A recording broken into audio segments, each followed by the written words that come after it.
Throughout most of the 19th century, the wristwatch was a piece of jewelry worn by women. Men carried pocket watches. It was during the Boer War in 1899 that British soldiers decided fumbling around for a pocket watch during battle was a serious waste of time.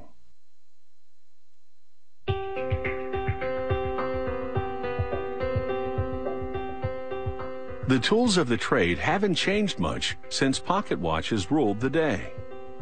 In this Swiss workshop, the mechanisms are meticulously handcrafted, just like they were centuries ago.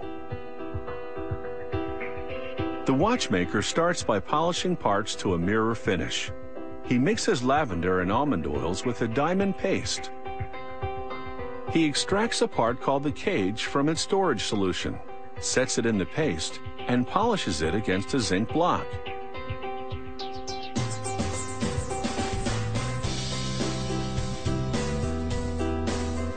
He brushes the dust off the cage with a soft piece of wood.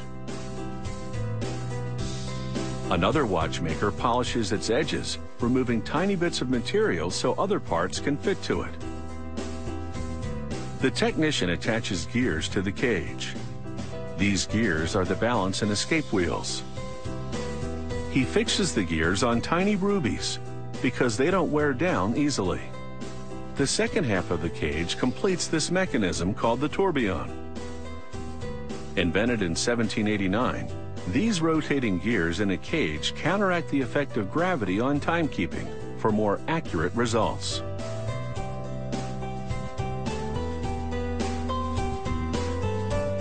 The watchmaker now magnifies the assembly and projects the image onto a screen to confirm that the gears and levers are interacting correctly. Next, he secures a wound-up spring in a barrel. This is the mainspring that powers the gears of the watch. He dips a pin in some grease and uses it to lubricate the spring. Then he caps the mainspring with a cover and tamps it down with a special tool. He carefully positions the barrel in its slot on the main plate.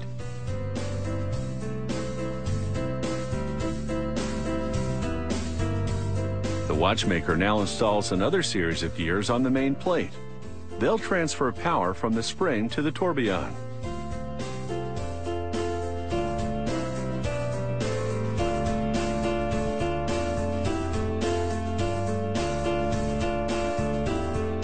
He attaches the bridge to the gears to act as a pivot as they turn.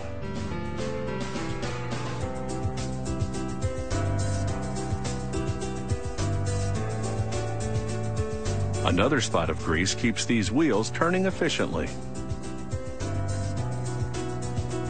With the spring barrel and its transmission gears assembled, production now reaches a critical moment. He places the mechanism in a holder that makes it easier to install the tourbillon.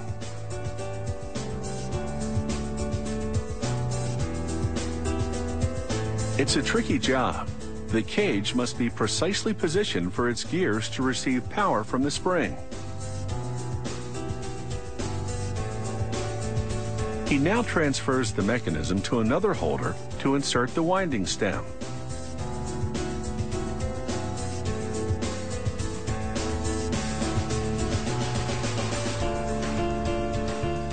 Next, he engraves a circular pattern onto a bridge plate. This high-end finish is called perlage.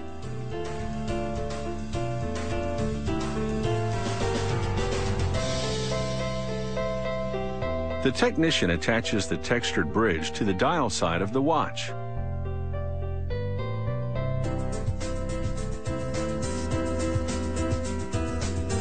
He assembles more gears and a numbered wheel to the bridge.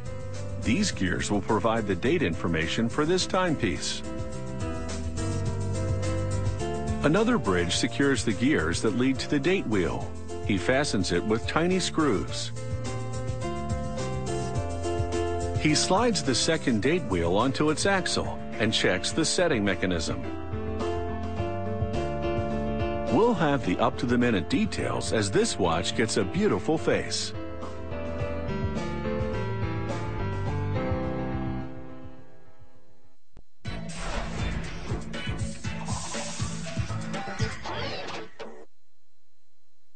Even in the age of digital and electronic wristwatches, the mechanical watch has an appeal that's timeless. Some are among the most complex in the world and can cost in the six-figure range. At that price, time is truly a luxury.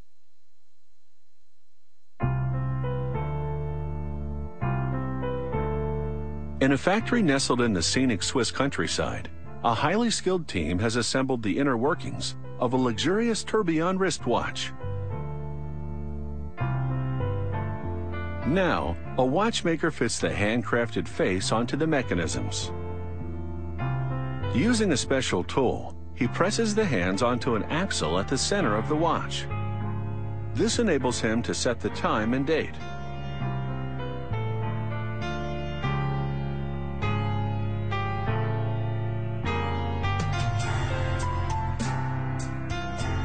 The watch will be encased with 18-karat red gold bezels sealed against the elements with rubber rings.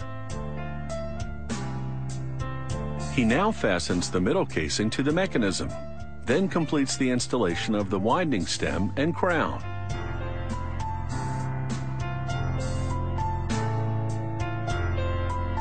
The watchmaker lubricates the bridge for the auto winding system, then engraves a parallel ribbed pattern onto it. This adds visual interest to the bridge, making this luxury watch look good inside and out.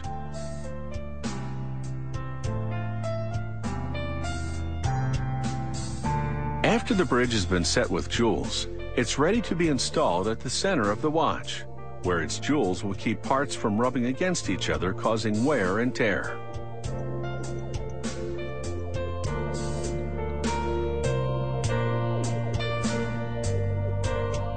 An artist now engraves the rotor that's to be attached to the bridge. It's this part that will automatically wind the watch. It's a signature piece that can reflect the customer's individual taste.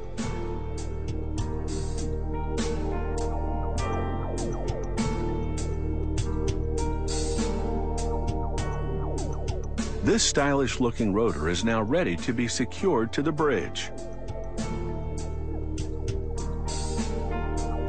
Once installed, even the slightest movement will cause this rotor to oscillate, and that action winds up the mainspring of the watch.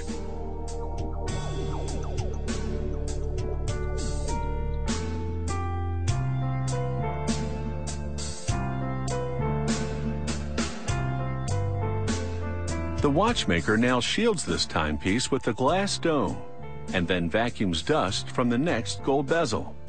He carefully cleans this clear sapphire window because even the tiniest speck of dirt could cause the watch to fail. He snaps the front bezel onto the watch. Then, using a special device, he presses the bezel to secure it. This action also squeezes the rubber ring between the bezel and the watch to create a waterproof seal. This watch will now be water resistant to a depth of nearly 330 feet. The back casing screws into place so it can be removed for maintenance work during the life of the watch.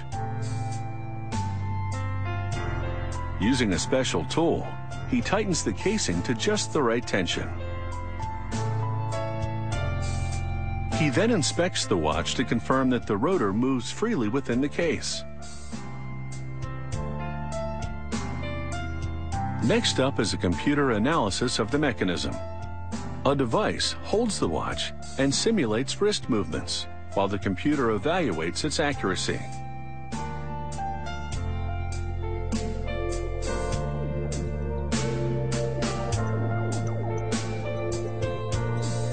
That's the sound of a minute repeater, which is a feature on some models. When triggered, it chimes the time. And now this watch takes the plunge into a container of water. If bubbles appear, it would signify a leak, but there are none, so this watch is waterproof.